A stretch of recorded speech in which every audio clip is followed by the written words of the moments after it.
G'day, I'm into my 6th season photographing Formula One. I love it. But over those years, I've seen some tremendous highs and some shocking lows. And in this video, I'm going to share a whole host of those memories with you, and I'll start in 8 seconds time.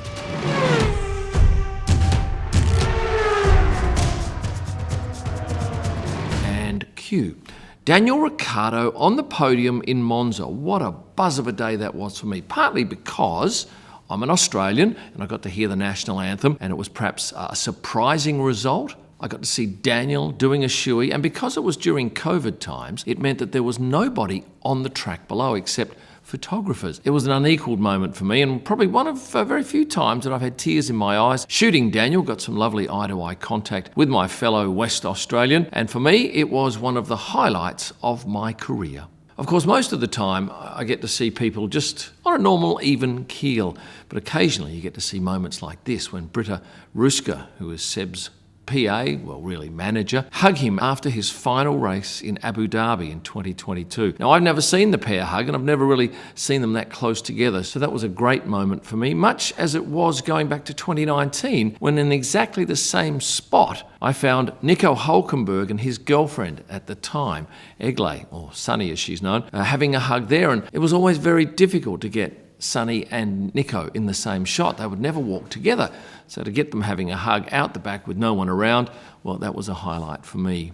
And on that same day, he also gave hugs to his crew at Alpine, who were out the back to meet him as well. And at the end of the night, there was quite a lovely moment when he exited the track, and it was the last, well, we all thought it was the last time he'd be leaving the track as an F1 driver, and he just gave me this lovely wave over his right-hand shoulder. Speaking of high emotions, very few moments will match Esteban Ocon's magnificent win in Hungary.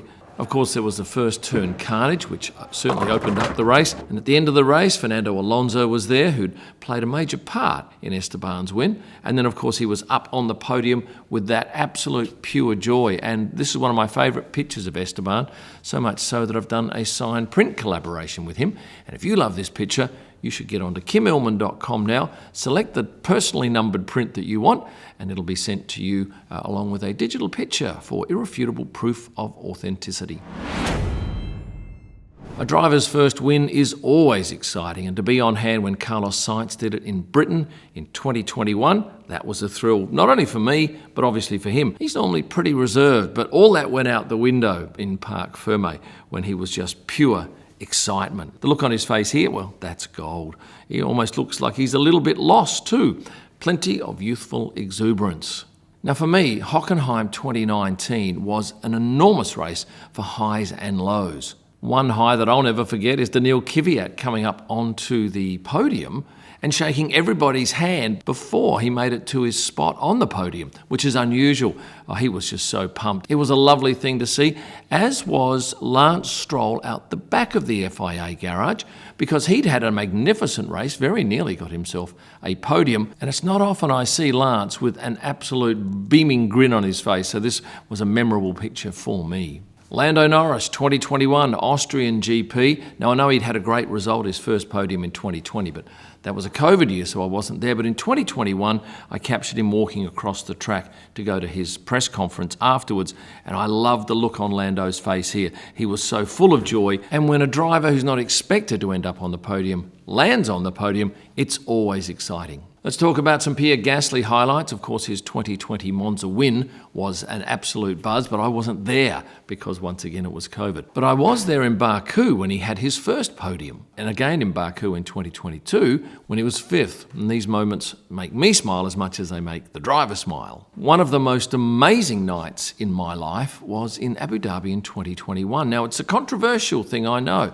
Max winning his first title, Lewis perhaps unfairly dealt with.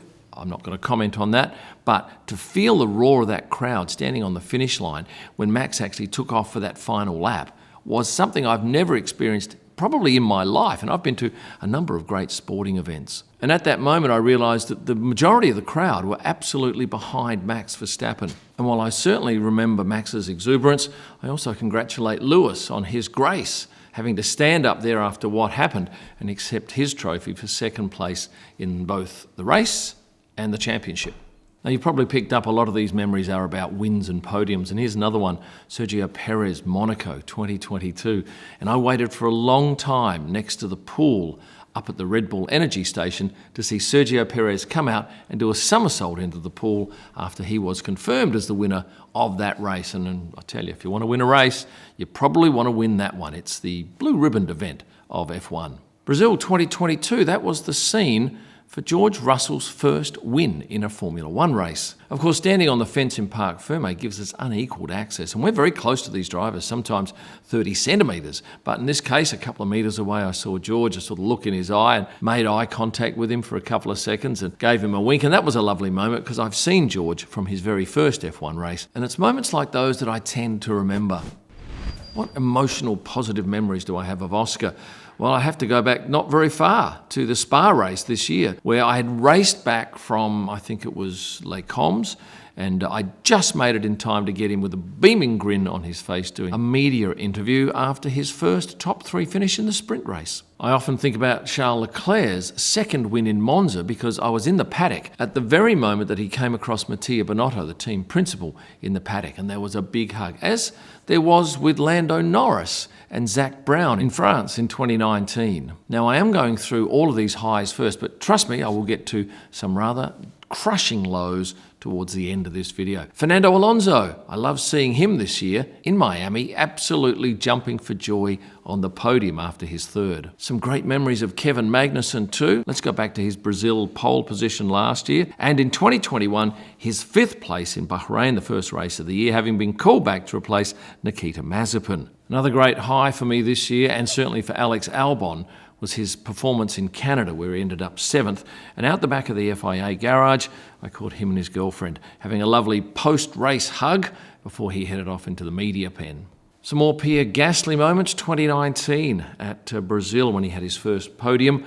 Lewis was very quick to congratulate him. Charles came over to congratulate him. I was shooting for him at the time, so I got some big smiles. A hug from Helmut Marko as well. And earlier this year, this picture really gelled with you on Instagram, with Pierre giving his girlfriend Kika a hug after Sunday's race. There you have a number of highs that have gelled with me. Now let's talk about the sadder moments of Formula One, and I'll kick it off with Lando Norris in the 2021 Russian Grand Prix, a race that he had in the palm of his hand until the rain came. Now, he sat in his car for a very long time after that race, and I was in the grandstand opposite looking with a long lens, and I could tell, as the rest of the crowd could, that he was heartbroken. George came over to console him, but eventually he got out of the car and he walked over to Lewis, who ended up on the podium, and had the grace and good nature to congratulate his friend on that. Probably the lowest of lows that I can remember at a track is back in 2019 at Spa after the death of Antoine Hubert. That day I was in the media centre editing, and I remember this big ooh when most of the press crew looked up at the television, saw that accident. Later, as I left the track that night, I remember looking up the hill because we could still see, and there was a lot of emergency vehicles and flashing lights there. But it was more so the next morning when I came to the track and I walked up the top there and saw all of the emergency vehicles slowly filing past in a tribute to the young French driver. That was pretty heartbreaking. And then, of course, we had that ceremony out on track well prior to the start of the race, and then another one prior to the race. But the first one was an absolute tearjerker. And most of the F1 community were there to remember that young fella. And that's the only time I have seen a fatality at Formula One, thankfully. Moments like these are hard to shoot. When Nico Hülkenberg in 2019 at Hockenheim looked like he could get a podium, ended up spinning on the final turn and crashing out. In those instances, we're very careful. We tend to use long lenses and keep our distance because you know that the driver's in a lot of pain and you certainly don't want to be in their faces. Charles Leclerc's had plenty of heartbreak out on track, none more so than perhaps 2019 in Bahrain, where he looked like he could well win that race. It didn't turn out that way, but his teammate Seb did come over and console him after the race. Nice moment to be witness to. Another moment from that Hockenheim 2019 race, Lewis and Angela walking away after what was a shocking race for Lewis and the entire Mercedes team. And I took particular note of Angela with her hand in the small of his back as they walked away. I remember this moment vividly. It was after the race in France, and Pierre was making his way back from the garage to the hospitality suite, and he walked past his girlfriend, Kate, and she'd just spent some time telling me that things weren't that good in the team and there was great friction.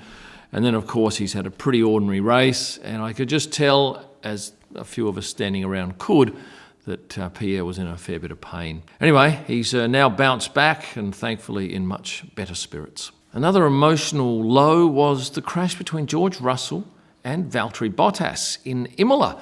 And I was at that spot where they came together, and after the cars stopped, I saw George get out of the car, and at the time I thought he was going to see if Valtteri was all right, but that wasn't the case. He was very angry. Interestingly, the pair both walked back past me, and once again, I've got to shoot them because our job is to document what we see, but there's always this level of awkwardness because they're not happy, and you don't want to get in their way because they've got more important things to worry about. Have I seen much anger in Formula One with the drivers? Not that I can remember. Well, but I didn't capture. I captured the moment that Esteban and Max came together in Brazil, although I was shooting at a slow shutter speed and they're not great pictures. But I wasn't there when the two came to blows down in the FIA garage. Of course, frustration often comes to play in Formula One. For instance, here, Seb swapping the signboards in an open display of frustration at that Canadian GP. And of course, there's always that level of fear, as was the case in Britain last year with Zhou's big crash.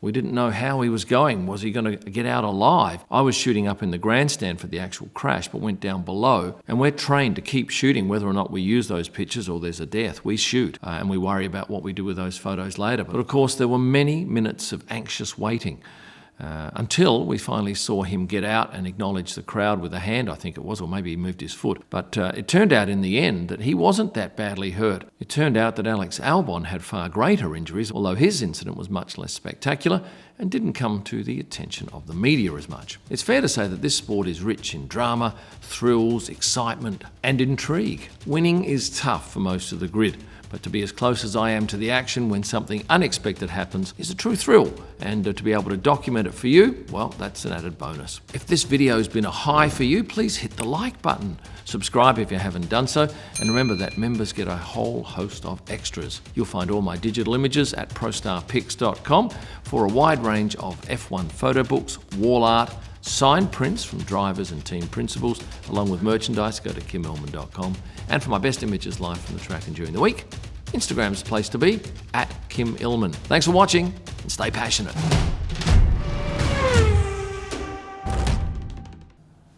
Rightio, Jackie boy, ready to go. Human moments of Formula One. Let's make sure I'm in focus. Am I in focus?